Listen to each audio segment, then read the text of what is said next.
And we are live. Welcome to the new episode of Ask Me About My Draculas. If you're unfamiliar with the show, basically we are explaining to you supernatural movies, TV, and books.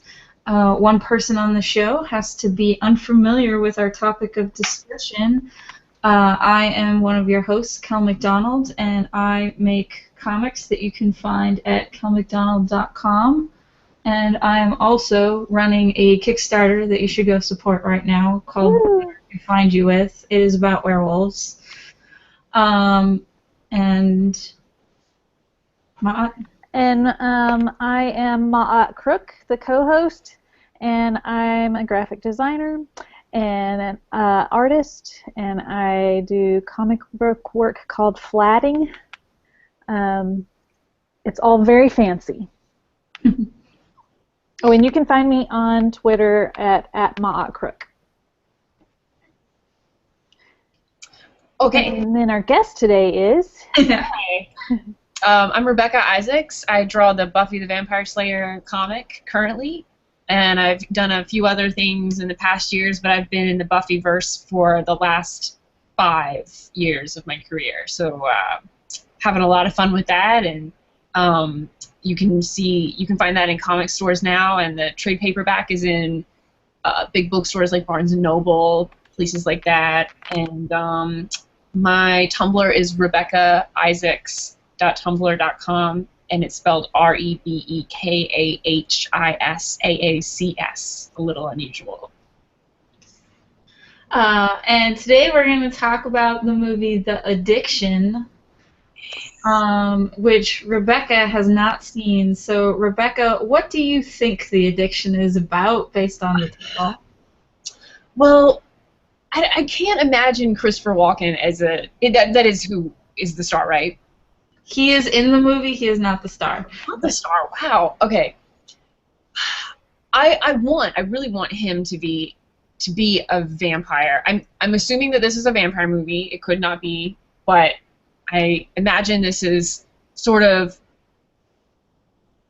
vampires as drug addicts, perhaps, and because I could see him playing like a really good, jittery, down on his luck vampire who just can't get his fix, and he's just bugging out. And I hope he says "wow" a lot. I imagine it as I can't imagine him being in anything really serious. He's such a comedic actor to me, so I see it. I hope that it's some sort of dark comedy. And then who was the actress in it? Lily Taylor. Lily Taylor. I don't know who that is. Oh my goodness. She was in the I Shot Andy Warhol movie. She's an indie darling, right? Yeah, she's pretty amazing. Yeah. Oh, I can't imagine. I feel like she would have to be his obsession, his human love that he can't be with because he is a tortured creature of the night. Who's addicted to drinking blood. Yeah! But he doesn't want to drag her down into his depths. Okay. That's a fun guess. There were some parts that you got right on. Oh, yeah. Wow. Like, it is like vampires as junkies. Yes, that is like a huge theme in this whole movie. Hence the title, I'm sure. Christopher Walken is in it for like 5 minutes. Oh, no. Total, yeah. And then he basically, the indie darling lady is the vampire junkie. And he's an older vampire that comes in and basically just is like, you gotta get your shit together. And then You're nothing. So, obviously she doesn't take this advice or there wouldn't be a movie. It's kind of toward the end of the movie. Oh, okay. Yeah. I was a bit unclear on whether or not she got her shit together, because the scene afterwards makes you think she got her shit together, but then she murdered a ton of people. So, the movie starts with she gets jumped in an alley and bitten. Mm-hmm. And she was by a lady, and I can't remember that actress's name, but she's pretty hot. Oh my. Is Yeah. this a sexy scene? no, more like No. it seems kind of sexual assaulty. Mug. Very much so. And she even the vampire blames her. Oh. She tells her stuff like, Your own tell fault me to that- stop. Don't Yeah. ask me to stop. Tell me to stop. And of course, like, she, Lily Taylor's character, Catherine, got, when she got dragged down the alley, she got thrown up against the wall, so she's just not only in shock, but kind of maybe a little dazed, and the only thing that she knows to say is, please don't hurt me. And then after the lady bites her, anyway, she calls her a collaborator. Wow. There's a lot of themes of blaming the victim. Interesting. Yeah. And so then philosophy major main character girl becomes a vampire and starts to basically do the same sort of like blamey, abusive attack to other people. Mm-hmm. There's a lot of like what I thought was interesting is there's like no background music in the whole movie. Oh yeah, there is. Oh, there's not that much. There's a lot of Cypress Hill.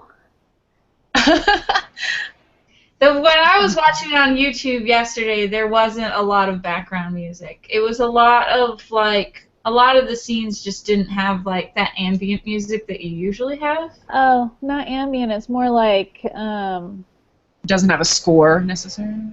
Yeah. It definitely has a soundtrack. It's just like as she's in the city, there's music going on. But I felt like there were a lot of scenes where there wasn't like any music in the background, which makes it more unnerving. Hmm. It is a very unnerving movie. Yeah. Oh, okay. So it's definitely a serious. Yeah, it's not a dark comedy. It takes itself very seriously. And philosophy major keeps like doing a voiceover like that's telling you philosophy things, and Like freshman year in college philosophy stuff. I could have done without that part. Oh wow. Yeah. Nobody wants to listen to a freshman philosophy major. Yeah. And she's getting her master's degree, but still it was the kind of it's very verbose, like using language that isn't really necessary. And for someone like me who has a hard time focusing and concentrating, the sentence would be so long that I would lose like the first couple of words before the sentence was even done. I just sort of rolled my eyes and was like, this is like high school level bullshit. Like, Oh wow. So what do you think the target demo for this was? Definitely adult, yeah. Adult? Okay. but maybe 20-something adult. Mm-mm. Yeah. And it came out in 1995. Yeah, well, so the thing is like, the themes that were interesting, I feel like, are more adult, but I feel like anyone who would understand those themes would roll their eyes or be annoyed with the philosophy major quotes. Yeah. I didn't even understand the philosophy major quotes, and I still was all whatever. I could ignore that. Yeah. And just still, this is one of my favorite vampire movies. So despite not understanding half of what Lily Taylor is talking about, specifically, I understand in general. I also thought that her philosophy quotes were just beating all the themes over the head. Yeah. Kind of wish that it used more subtlety. Mm-hmm. Because I feel like it would have been an amazing movie if you just took out all her philosophy major ranks. Yeah, there's a lot of trying to like who's murderers and soldiers, who's responsible for those crimes and For her crimes? well, I mean that's like foreshadowing, of course, The but movie starts with she's like a lecture about like war crimes or whatever, and yeah. then she comes up and is like, we have to hold everyone responsible, and you can't just blame one guy for the whole military's like bullshit. Mhm. Does that get tied into vampire culture in any way later? I think it just gets tied in with her becoming a violent vampire Okay. And who's she's a victim killing of and violence. fighting people. Right. Interesting. So does that allegory remain throughout the film? Yeah. Yeah, and it was just like, I felt like, and a lot of her philosophy quotes connect to that, but that's why I feel like it was just beating the theme of the movie over your head, because it was like, this is what the movie's about! Dang. Well, yeah, this sounds. I got schooled because I was I was imagining this was going to be some really funny, silly movie, like the kind that is so bad that you love to hate it. And it sounds like it actually took a pretty deep look into what the vampire mythos means. Yeah, and then it tries to make, then it like makes comparison to like junkies or whatever, and I thought it was, so when she first becomes a vampire, she is taking blood out of people with needles rather than biting them. Yeah, and then she shoots herself up with And their I blood. thought like that was going a little bit too far with the junkie metaphor. Yeah. And she gets her philosophy professor high on heroin or something, and then she, while he's passed out, she withdraws quite a bit of his blood. Yeah, that seems like there would be an easier way. Yeah. It just seemed like her being bitten and her blaming her victims, and the way that she took blood from her professor. Also, those seem very rape-centered. That seemed really weird to me because even if you took out the end part, it's like she goes on what's kind of a fairly normal like dinner with her professor, and then invites her upstairs and is like, so here's some heroin, let's do it. That was weird, and I was kind of surprised that the professor like just didn't leave right then. Well, some professors are junkies. Yes, I know. It's more just there was no hint that that would be a thing that he was into. Yeah. And wait, is this professor a man or a woman? It's a man. Male. Oh, okay. I thought you meant it was. I thought you said that it was a she before, and I thought it was really interesting that it seemed like all the victims and aggressors were female.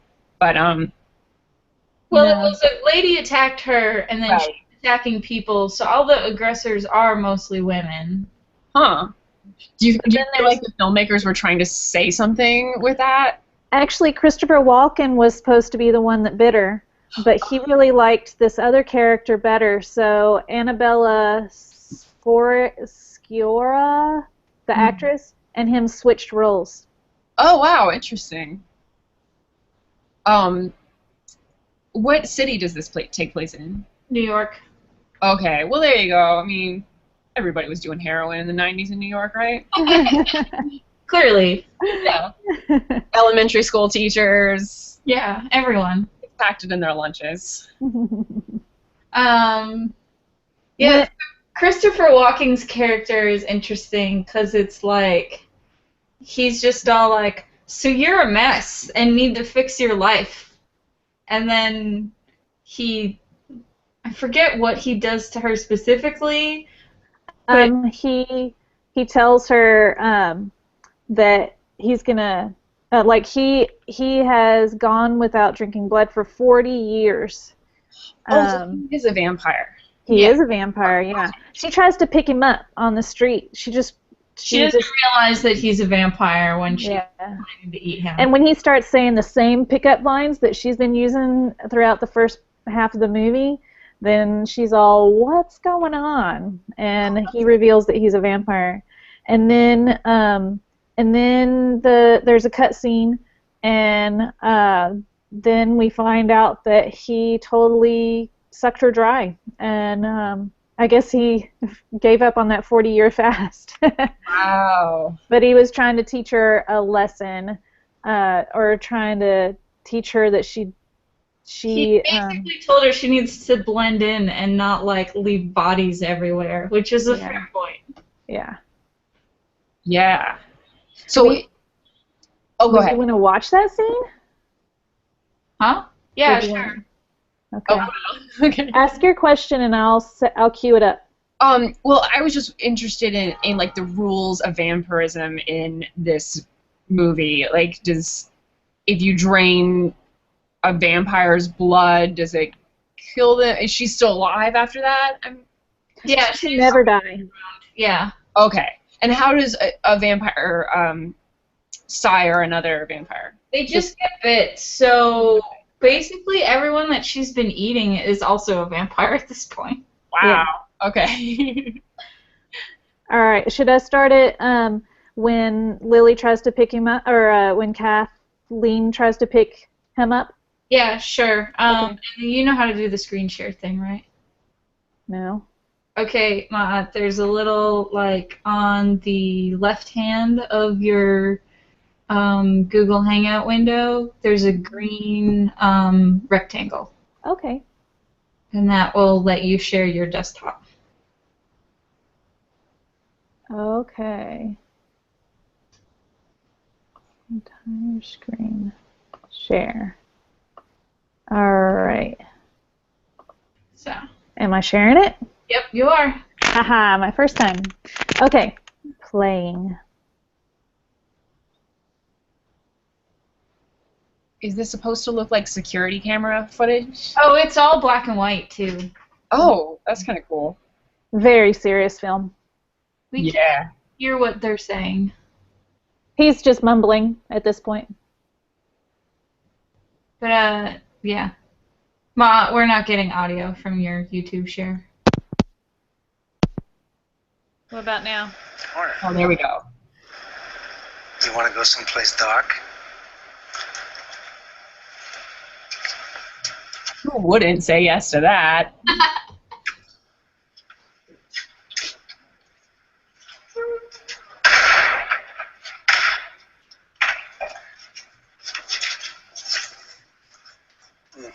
Your breath smells like shit. This guy has all the lines. 40 years. The last time I shot up, I had 12.5 in one night. They fall like flies before the hunger, don't they? You can never get enough, can you? But you learn to control it. You learn, like the Tibetans, to survive on a little. Yeah. He has the best line. So, what you been doing? What do you have inside? Any kids? A lot of them. Any children? First one's the hardest, isn't it? After that, they're like all the rest. Ooh. Here we are.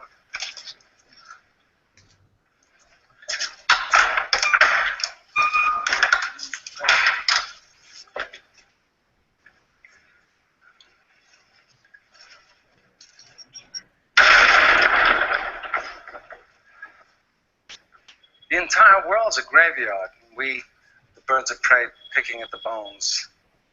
So we're the ones who let the dying know the hour has come.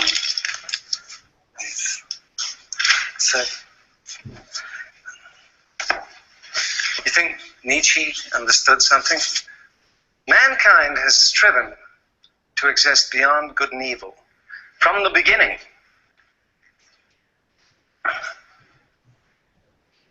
You know what they found? Me. You want tea? No. Maybe later. How can you drink it? How do people drink tea?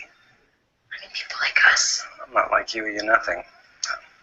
That's something you ought not to forget. You're not a person. You're nothing.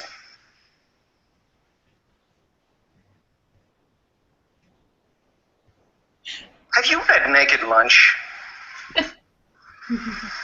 Burroughs perfectly describes what it's like to go without a fix.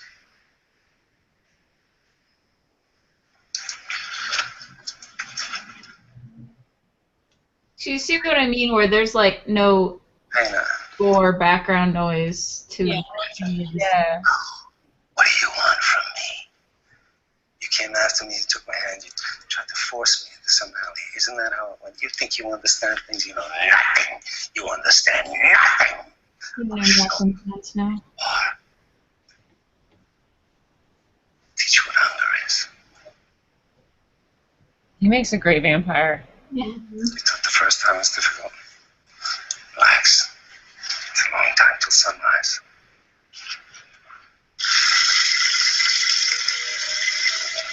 It's funny that you mentioned him being a comedic actor, because like I think all his first movies are like this, and then The Prophecy, Yeah. where he's just like creepy weirdo villains. Yeah. Oh, yeah. No, I think you're right. That's kind of what he built his career on. But lately, Yeah. Now he's sort of a joke, I guess. Not that he's a bad actor, but Slave to I what you just love want. his Nothing. I defecate. really eccentric delivery so much. Almost human. I eat, I sleep, I have a job. I can diet. It took a long time. You think you know, Oh, he brushed his hair down. I thought he went in and put a wig on. it's quality. Whoa. My habit is controlled by my will. True, my will initially formed by my addiction, but now, long enough to dictate the conditions of fulfilling my needs. Is that abstract? Whatever good is in you, I will use for my sustenance, and for you, you'll feel as though you haven't eaten in weeks. Demons suffer in hell.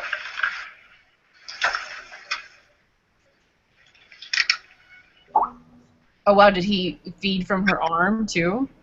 yeah. Just wherever he can get a vein, huh? Dang, dude. Do they have like a vampire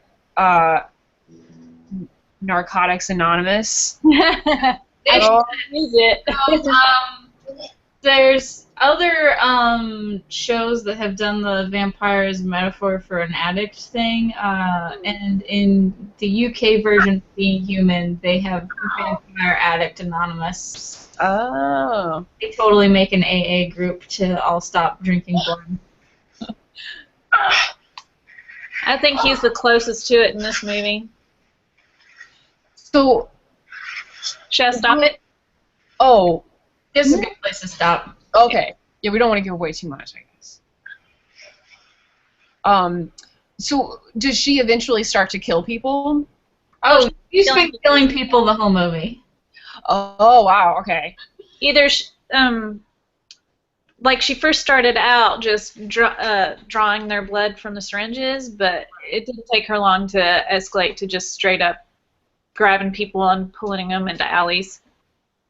Does that seem organic at all? I mean, it sounds like she I didn't. thought that the starting with a syringe was weirder than jumping to pulling people into alleys, but maybe because it just seems like that's a lot more effort, Yeah. more conspicuous. Yeah.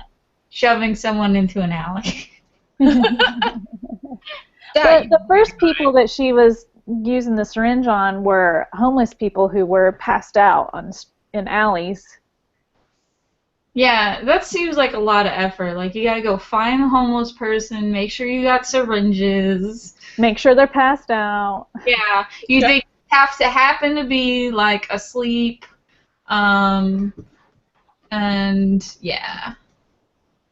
And then what happens if you get caught doing that and all that. I mean, it sounds like it would take about 20 minutes if a cop comes by and Yeah. like, hey, what you doing? You probably get off a little lighter if you were like, just shooting up some heroin instead of just injecting this guy's blood into my veins. She would take the syringe up back to her apartment and shoot up there. So she wasn't shooting up in the alley. Okay. Drawing people's blood and then going. That makes a little more sense. I feel like, I don't know, maybe she should just rob a blood bank if that's how she's going to go about it. Like, yeah. But so then after she talks to Christopher Walken and he tells her to get her shit under control, there's a scene of her graduating and it seems like she has everything under control, and then she invites a lot of people to like a graduation party. And Didn't she end up in the hospital though? No, after the graduation. Yeah, you're right. After Christopher Walken leaves, then she gets out, and a guy is gonna take her to the hospital, but he picks her up to take her to the hospital, and she totally just bites him. Whoa! It turns him. So then she's like graduating, and it looks like she has her shit together because she's kind of unwashed and gross through most of the movie. And then like in this last like near the end scene, she like her hair is combed and washed, and she doesn't look like a homeless person anymore. She doesn't look like a junkie, like a straight up strung out junkie. Yeah. So she's having a party for her graduation, and then it turns out that she also invited all the people she made into vampires, and then they just eat everyone at the party. Whoa. She invites all the faculty from the college, and then half the guests that turn out are the vampires that she sired, and they have a giant feast. Wow. So then they all turn into vampires, or do they kill them? I feel like that this just biting a person begs a lot of questions, because it seems like if this were the case, we'd be overrun by vampires by now. Yeah. Yeah, definitely. I like stories where it takes a little effort to make someone into a vampire. But, like, it takes a conscious choice to make someone a vampire. Yeah, you have to really plot it out. There's this one scene where when she was, I don't know, when you write your thesis, going to a board of people to talk about it. Do they do that with theses? I don't have my master's. They do. Okay. I've heard of doing that. One of the people is her professor, and he's still alive. After he shot up, we didn't see anything of him, and then all of a sudden he's there. He's on the board, but he was totally the furthest one from her. He was like, his chair was pulled way back behind all the other board members. He was as far from her as he could get, and I thought, that's why we haven't seen him, because he was totally creeped out by her. Being like, "Here's some heroin," and then him waking up half out.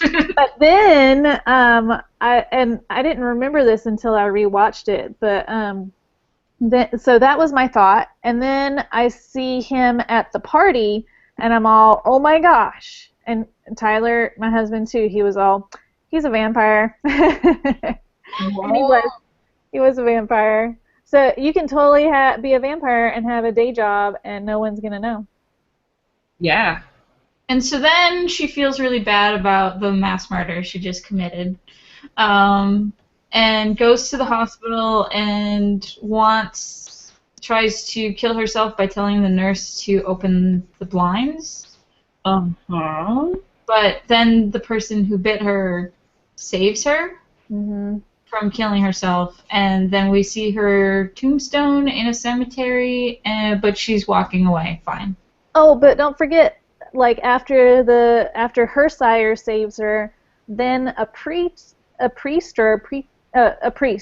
Catholic priest comes in, and gives her the sacrament. And she totally does it.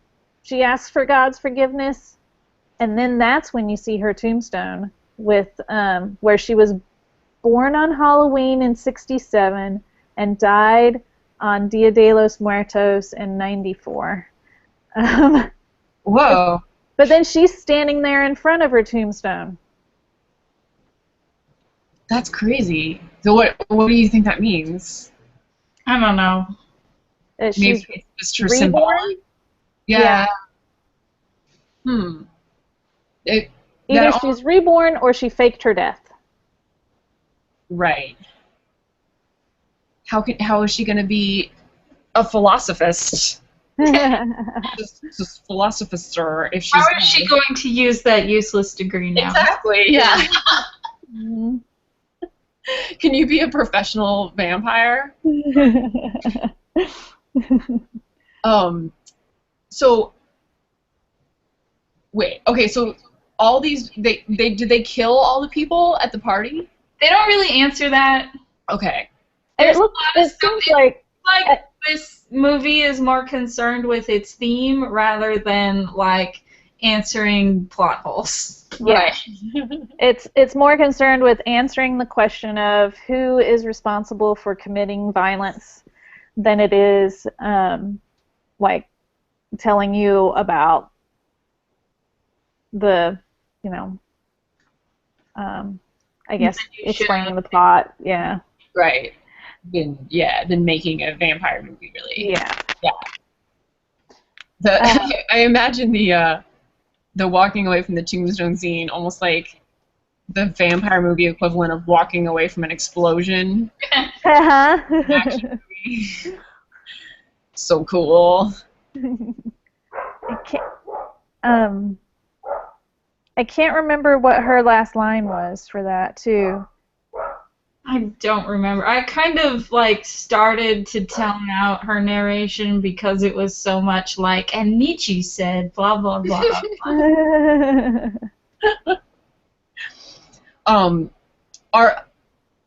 What's the sort of the general aesthetic of the vampires? Are they, how like sometimes in some movies and television they're all really goth and really dark? Is it like that, or are they all different? They're just junkies, basically. Mm. That's There's fun. Christopher Walken, and then the Annabella Sciorra, who I'll see if I can find a good picture of her. And then Kathleen, the Lily Taylor. Those are the only other vampires you see at first, and except for all the people that she turns into vampires. And Annabella, her character is just dressed in a nice dress. Yeah. Like a pretty ball gown. Yeah. Not even a ball gown, like a cocktail dress. Yeah, more like a cocktail dress. That's a good call. So we've already discussed how there isn't a whole lot of music, but is there cool, awesome, bad 90s clothes? It does start with an amazingly bad 90s song. Yeah, it's pretty good. Oh, which one? Oh. I want to get high, so high. Is that the one it starts with, or is it a No, different I was one? thinking like the opening credits is like I'm addicted to you or whatever. Oh, yeah.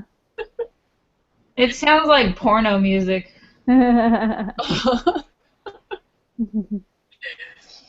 Well, earlier I asked you guys a question, and you said to wait and ask during the show or recording. So my parents are in town for Mother's Day, yeah. and for what would you say the likelihood of a 65-ish, fairly conservative? I would say don't want no. No. Find something else. Yeah. All right, good call. I'm just thinking like my mom wouldn't like this movie. She'd think it's weird and confusing. Okay. Yeah. My mom would think it's sacrilegious. Uh-oh. And then Tyler's mom would watch it with us, but it probably wouldn't be her favorite. Okay. Yeah, I think I will avoid that one then. They did start to watch Buffy a while back, and their comments were mainly that they thought it was really weird that that Sunnydale wasn't freaking out more, that there were all these kids missing. And then you get to season 3, and it's because the mayor is like doing nonsense. Yeah, they haven't gotten that far, unfortunately. Their other comment was that if I had wanted to watch that when I was growing up, I would have never been allowed to. Oh my gosh, really? Wow. Yeah, they were like very concerned about like satanic stuff back then, because we were going to a church that was really, really, really conservative, and they thought that everything was satanic, and luckily they realized eventually that those people were full of crap. But yeah, at the time it would not have been a good time to be a Buffy fan in my household. But I didn't have TV, so. I started watching Buffy while season 2 was airing. I'm trying to think of what my mom thought about me watching Buffy. I think she knew that I liked it, but didn't like pay that much attention to it. Until like I went to college, and then she like watched all of it with me on Netflix. Oh, nice. And she like thought what is, in my opinion, the most dated episode of Buffy, which is the robot internet episode. Oh. She thought that episode was hilarious. Because, let's be fair, that episode is hilarious. It's not intended to be hilarious, but it is. Is that the one with John Ritter?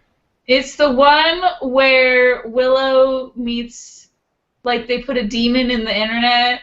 Oh, yeah. Calendar, and she's like, I'm a techno-pagan. And yes.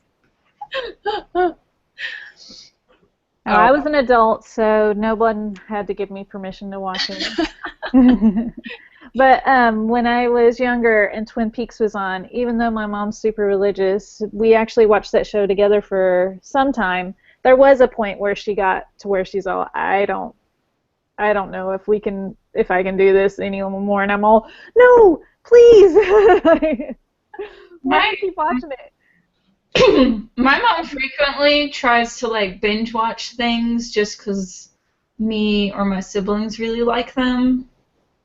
Yeah, just to like relate to you. Yeah, I wrote down all her comments about Game of Thrones. Are you gonna make a book? Are you gonna write a book with them? I posted it on Tumblr and titled it Game of Moms. That's awesome. And her thoughts are, she wanted to know, what's the deal with the dinosaur eggs? And then she thought Daenerys and her brother were the White Walkers because they have long hair. That was the logic. She was very concerned about where their puppies were at all times. Aww. Couldn't tell Littlefinger or Renly apart, so whenever they would pop up on screen, she would pause it and say, okay, is this the guy in love with the Lord's wife or the gay brother? Well, you don't have to worry about telling them apart for too long. Well, no, yeah, she's caught up now. Oh, okay. She still watches it and calls me. I'm sad that I didn't get to see her reaction to the Red Wedding. Oh, yeah. That would have been a great YouTube video.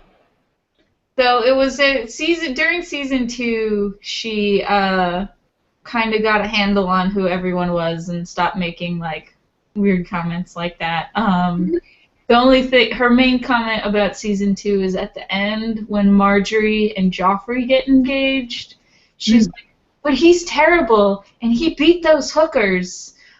Oh, she will not stand for that. So, That's right. Right always wins. Well, it was more my mom predicted that Marjorie was going to fuck Joffrey up. Or at least her family. Mm. Yeah, in a way, he gets what was coming to him, obviously. And it was like Marjorie and her family were responsible, so. Yeah. Yes. See, that it was less that good would triumph over evil and more, she will not stand for that. She's got her shit together. Are you a Game of Thronesian, Matt? No, I have no. I'm just sitting here quietly. I have no idea what y'all are talking about. I can tell. I saw the glaze. It sounded like blah blah blah blah blah blah. Dragon eggs, blah blah blah blah blah blah. Oh. Pretty much. Yeah. All right. So I feel like I got a pretty good grasp on the addiction. I'm definitely going to be watching it soon on YouTube. The vampires have all the typical vampire stuff going on, like no sunlight. Yeah. They don't sparkle. No sparkle. Yeah. Do they have the teeth? No, they don't have the teeth. Okay. At least not that it ever shows. Yeah. I guess they could get the teeth after, like right before biting into someone's neck, but you never see any pointy teeth. They're stronger. Okay. And they can go without food. The being stronger thing is a good point of whenever the main character attacks people, part of her blaming them for being victims is well, you should be stronger, and it's well, they're up against a thing that has supernatural strength, so yeah, that ain't gonna work. And not only the strength, but then the shock, the being hurt, the fear, all of those things are why these people are not to blame for being bitten. Yeah. It's very frustrating, but it's the same kind of stuff we hear today.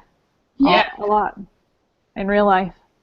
Was the director or the writer, are they known for anything else that you know of? Yes. I was looking it up on Wikipedia. It was apparently released with a gangster movie that they also made that stars Christopher Walken. Random. Yeah, it was the director/writer was here's my vampire movie and here's my gangster movie. See them at the same time. Yeah, What was the gangster movie? I would need to re-look it up. If only they had combined the two. Director Abel Ferreira. His gangster movie is The Funeral. So The Addiction and the Funeral.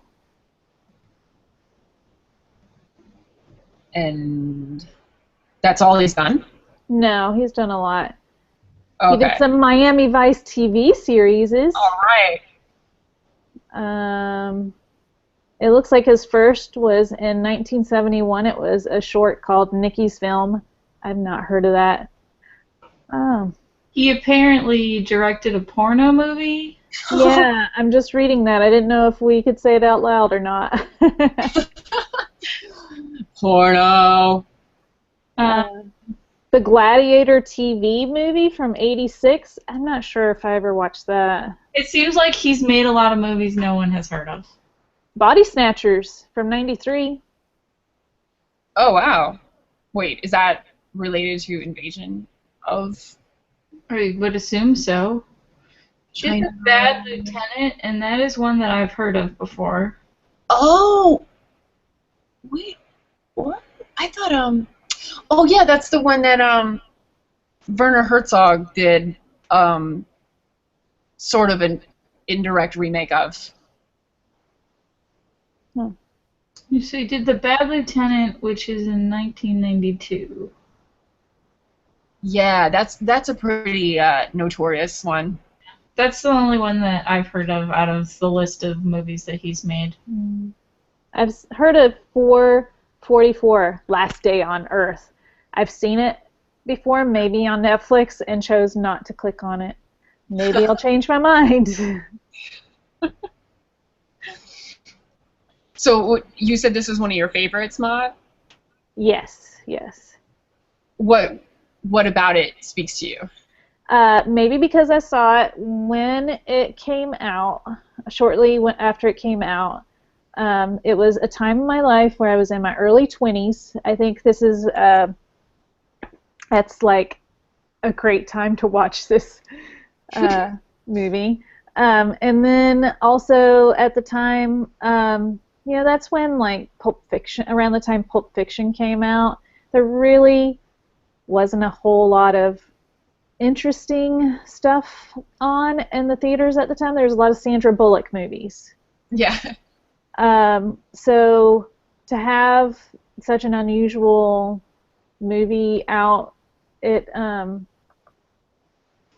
plus I like vampire or supernatural stuff, like a lot of vampire movies. It was just perfect timing, I think. What I like about it is the feel. Christopher Walken is awesome in it for the 5 minutes he's in it. His lines are the best lines out of all of the dialogue. Pretty awesome. Pretty bad. Like now, if I were to watch it, I would probably still like it. I would probably still dig it. But it's just that it was the time period in my life that totally like. It was good stuff. Yeah. That was Labyrinth for me. That was the one that like. Labyrinth was when I was still like I think it came out when I was 12. Yeah. So. I have to admit I don't think I was even born when it came out, or maybe I was really, really young. I watched it when I was in my senior year of high school. I was way too old to be latching onto that movie. I just watched it obsessively, like anytime I was upset. Oh my god. Labyrinth came out in '86. Okay, so I was 2 years old, yes. And I was 14. And I wasn't born yet. Whoa. All too young to be seeing David Bowie in those tights. But it was awesome. At the time, when I was 14, I was all, why did you say no, Sarah? I would have said yes, Jacob, I will stay with you. And now as an adult, I'm all, holy mackerel, there's so much about this movie that I just, if I were to watch it from today, I just would not be able to handle. Like all the red flags? Oh my gosh, all the red flags of this person's abusive. Look at the manipulation and the lying and the threats. And he kidnapped your brother. But at the time, I was all, oh my goodness, David Bowie. There's plenty of fan fiction writers that agree with you. Was a really good like fan theory online about Labyrinth that is supposed to explain why David Bowie as the Goblin King is the only one that looks like a person, and also explains why Sarah could read a storybook that basically tells the story of the story she's about to be in. And it also explains a line where she says that her name is Sarah, and then the little like goblin that she's talking to says, "Of course it is." And so the idea is that so the name Sarah is really, really old, and so the Goblin King was once a normal dude who was in love with a girl named Sarah who could not marry him because they needed her to take care of her stepbrother. So he went and learned like magic from fairies or whatever. Like he went to fairyland and as one does to learn magic, and then the time is weirder in fairyland, so when he finished learning all his magic stuff to free his lady love, she was already old, and then he had like a nervous breakdown or something, and then like in his madness, thought another girl named Sarah who had a stepbrother she was taking care of with his lady love, and that he basically just repeats this over and over again. And ends up all the rescuing all the goblins are goblins? just the little boys that didn't get rescued by Sarah's. Because he says that's what's going to happen to her little brother if she doesn't take him. Yeah. So that's also why all the goblins are shorter than David Bowie, is because they kidnap children. And so because this keeps repeating itself, that's why when she says her name is Sarah, the goblin creature goes, "Of course it is," and it's like because they're all named Sarah. Wow, that's pretty cool. So this is like fan fiction. This was like a fan theory that's gone around online. I like it, and I would like to subscribe to this theory. Yeah. Yeah, go for it. Because it doesn't contradict anything in the movie. You could end up having a whole bunch of runs of comic books that were all the different Sarahs.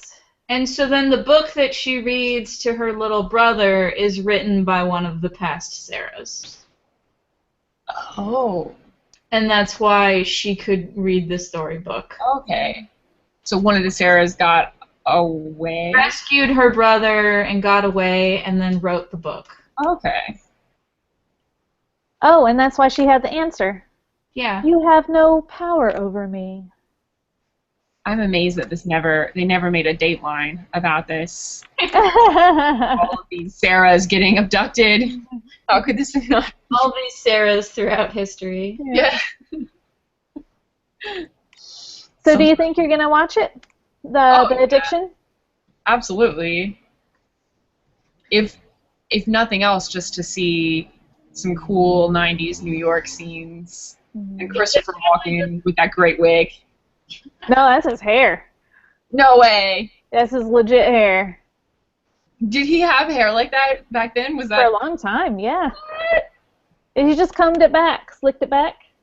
yeah, it looked cool that way. I feel like he needs to keep it slicked back. Similar hair in The Prophecy, I think. Yeah, I think he still has the same right. hair there. Yeah. So I guess I just have more of my image of him is a more recent one. It's so weird for me to see him with that Trent Reznor hair. Yeah, when I watched it yesterday, I was all, oh my gosh, he's so young here. Yeah. I'm not sure how old he would be, but he looked like he was maybe in his late 30s, early 40s at the time. Can't believe he existed at that age. I know, because it's like, I remember him from Batman Returns, and he had white hair in that, so that must have been a wig, because... Yeah. Well, he could dye his hair, though. He could dye it dark. No. No. He's like perfectly white in Batman Returns. Yeah. You know? Yeah, I totally would love to have hair like that. Gray, like silver hair or white hair. Oh my gosh, I would love it. Oh, yeah. I would look so classy with a shaved head and it was all white or gray. That would be awesome. It would match your glasses. Yeah. Yeah, I really want something... I want something to happen that would just make me wake up one day with white hair. I feel like it would have to be something really traumatic, but it would be worth it. Not the slow turn to white. It has to be just white. Yeah. Oh.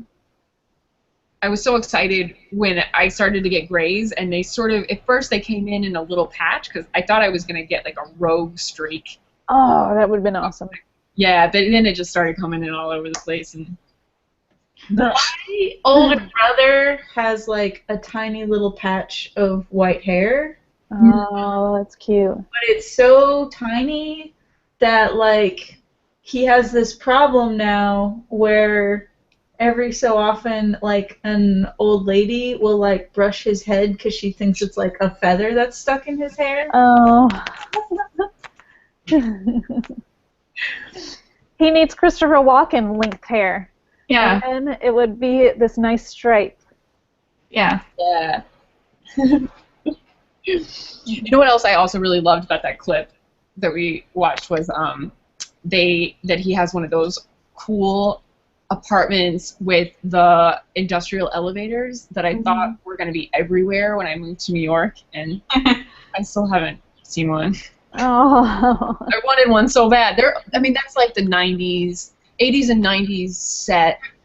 They're all in like Brooklyn Warehouse District. Yeah, I guess so, yeah.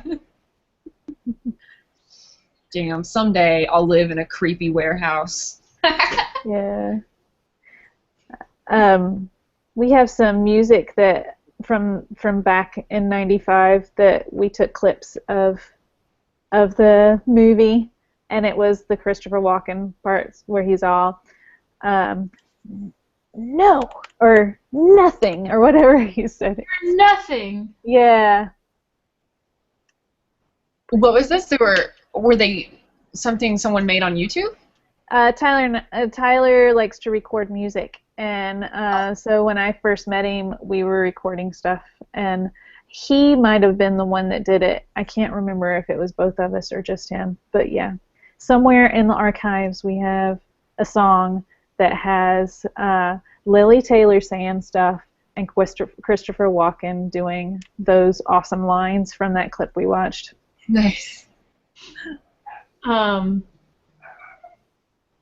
We need to do an episode of this show on Vampire's Kiss with Nicolas Cage, even though it's not technically a vampire movie. Yeah, that would be good. Whoa. I know this isn't the movie that we're talking about, but I have to know why a movie called Vampire's Kiss isn't about vampires. It's about Nicolas Cage thinks he's a vampire. There aren't any actual vampires in it. It's just about him going crazy and thinking he's a vampire. Oh, man. That's got to be hysterical. So, if you enjoy Nicolas Cage being a crazy man on TV, this is hallucinating. There is a part where he says the alphabet, and it is hilarious. Only Nick Cage in that sentence would make sense. As someone says the alphabet and it's hilarious. That's amazing. I'm gonna try to find it. Hold on. Yeah, I'm You sure. don't want to save it for the episode? We can just talk about it now. We got 20 minutes left. Yeah. Okay. I saw that his Left Behind remake is on Netflix now. I can't wait to watch that. Right. That's 1 star. Got a little upset at the office. Do you want to talk about it? Well, it's just there's this contract we're trying to locate. Is he speaking with a British accent?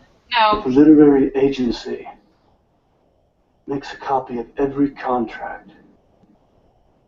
Of every single contract it makes with the client. And then puts it in a file. In the appropriate file. Shouldn't the copy be in that file? Yes, I suppose it should. It should, right? Yes. Right?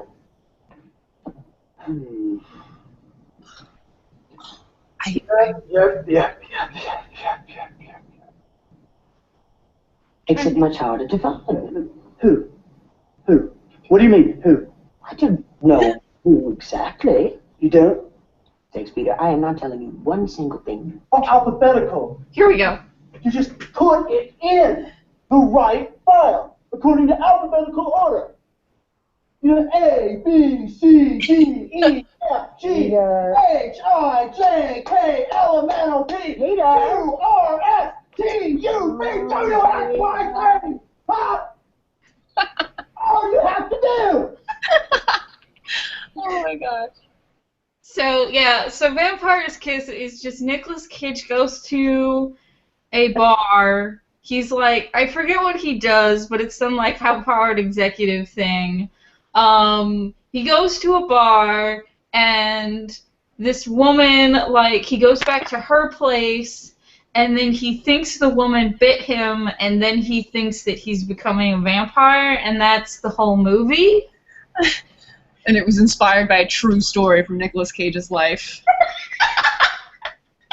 And so it's a mix of him acting crazy and awful. Like, he is just terrible to his secretary as he thinks he's becoming a vampire. Oh my god. And he uses that as an excuse to be a jerk. I don't know. Like, he's just a jerk. He was already a jerk. Yeah, he was already a jerk. And so you just have, like, him going through, like, he needs to block out the windows in his office, even though he has, like, a nice corner office with a great view. And then he berates his secretary because she's not filing things alphabetically. He freaks his therapist out. Yeah. It ends with him running around shouting that he's a vampire, and then I think he gets staked in the heart. Didn't he dress like a vampire? Like the 70s vampire, too? He does run around in a cape and a Dracula trophy. Yeah. A Dracula trophy? Well, I don't know what they're actually called, but from watching Venture Brothers, they say that guy's wearing a Dracula trophy, and it's the next thing. The ribbon around the neck and the gold medallion. Is it, the medallion or... Yeah. Like Bela Lugosi wore. Yeah, and that's funny, the vampire trophy. That's what the Venture Brothers calls it, and I haven't heard anyone come up with a better term for it, so... Let's see. I feel like, who was the, was it George Hamilton that was... Did he play Dracula? I think he played one of the comedy ones, right? Yeah. Christopher Lee was in all the Hammer Draculas. Yeah. George Hamilton didn't have a vampire or a Dracula trophy. He just had a big white bow tie. I feel like I saw one interpretation of that where it was the Maltese cross, and I got really curious all of a sudden about whether there was some Dracula connection. Some like association with Knights Templar, but I could just be making that up. I'm sure that someone has decided that there's a Knights Templar is involved with Draculas. Sure, somebody somewhere. Did Blackula wear a Dracula trophy? I'm pretty sure he did. Let's see. No, he seems to have I should be looking this up, not on my phone, but on here. Okay, he just has a white bow tie too. Yeah, it's like a big thing. An ascot? Yeah, something like that. Yeah. So it's a Bela Lugosi thing then. Let's see. What was Oh, whoa. Double mott. Let's see. Let's see. What did he have? This doesn't even show it. Oh. Huh. Wait. I'm seeing Bela Lugosi wearing a white bow tie. Who had the Dracula trophy? Where did that come from? Was it? Oh wait, no, there is one. Bela Lugosi's wearing it in 1931 Dracula. So there's a couple of scenes with him. Okay. Oh, okay. Yeah, because Christopher Lee just, like, has his cape. Yeah. Huh. That would be an interesting episode all on its own. All the different Draculas? Yeah, and like what the origins of the stereotypical Dracula look. And all the the mythology too, where that came from. Yeah, I I figure that we could save that for like episode 100 or something special, since that's a big undertaking. Yeah, it is. Talk about That's going to take a lot of research. Yeah. Dracula's. I actually know a lot of the answers already. And she's got a photographic memory or something, because even if I've seen, like I saw the Nicolas Cage Vampire's Kiss, and I don't remember half of what you talked about. I barely remembered that scene. The ABC thing? Yeah. I have to, every time I'm going to be talking about something, I have to watch it. And then sometimes I'll watch it a couple of times while taking notes, too. I'm pretty good at remembering things that I heard, so I have good auditory memory. Okay. Not so much. Not photographic. It's not good visual memory, actually. Which is why I didn't remember which Draculas had Dracula trophies. Mm-hmm. Yeah, I can't remember anything. I'll tell people, oh, I love such and such movie, or I watched it a couple weeks ago and it was fantastic, and they'll be like, oh yeah, that wasn't that scene where they did blah blah blah great, and it's like I've never seen it. Yeah. I have to see something at least 5 times to remember a single thing about it. Yeah, I'll remember vague things. I'll remember emotions really good about it, like my emotions, how I felt about it, but the specifics I have to take notes. The stuff that's visual is more prone to my memory, like warping it to make it like creepier or more intense. Mm-hmm. 'Cause I remember specifically an animated version of The Lion, the Witch, and the Wardrobe, and there was a scene that like traumatized me as a child because it's when Aslan gets beaten up and then killed to sacrifice himself in proper Jesus metaphor. And it was like Aslan gets like beaten up and then like his hair torn out like beforehand. And I just remember like all these tiny creatures like clawing at him and it being like terrifying and seared in my brain. And then I found the animated Lion, the Witch, and the Wardrobe and was like, wait, this isn't the thing that I remembered. And it turns out the thing I remembered was actually like the made-for-BBC live-action one. Yeah. And that part was animated because all the creatures in that are like animated or something. But like in my head, it was like much better animated and better designed. Like my memory had made it better and more disturbing.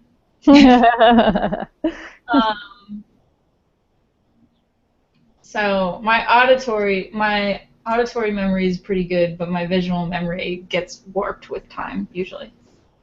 Mm-hmm. I think that's probably true for everybody. We're olds. Yeah. And I think that's good to wrap it up because unless you have any other questions about The Addiction or Nicolas Cage. And now, as time goes by, you're going to think that Nicolas Cage is in The Addiction. Yeah, oh, if only. That would have been too much. Vampires, I could fit into this episode because it doesn't need a whole lot of explanation. It is Nicolas Cage being insane and thinking. Yeah. What else was I curious about? Oh, you said that the vampires in The Addiction can survive a certain amount of time without food? Mm-hmm. He's lasted 40 years without... without food? Oh, yeah. Yeah, so by that, do you mean blood? No, Kathleen doesn't need to eat anymore. She just needs to take in blood now. Oh, okay. Food, doesn't need to eat food anymore. Okay. But then Christopher, it seems like they don't even need blood either because Christopher Walken went 40 years. 40 years without it. Yeah. I feel like this metaphor is maybe falling apart, this drug addiction metaphor. Yeah, it's more like an addiction for violence, but you can control it. Yeah. But then once he gets around it again, then he lapses. So He made a choice to turn back to the violence. yeah, At least for her, in her case. yeah. So let that be a lesson, kids. And then she becomes a victim again of violence again, even though she was the one doing the violence for a while there in the movie. Yeah. It's an endless circle. Yep. All right. Well, yeah. Thanks everyone for watching. We're gonna skip our next episode because that's during Van Calf. So But if you're there in Canada, yeah, if you're in Vancouver, you can say hi to my aunt or I. We both have tables. and I. Yep, we'll have tables. We'll be selling stuff. I'll actually be selling some of the sketches that I've done while other people have been telling me about supernatural stuff. I'll have some of those sketches. You can come. And you guys should also go back my Kickstarter because it is about a werewolf mystery set in like a futuristic setting. So Supernatural. You probably like werewolves. Mm-hmm. Yeah. Thanks, everybody. Cool. Thanks. Bye-bye. Bye.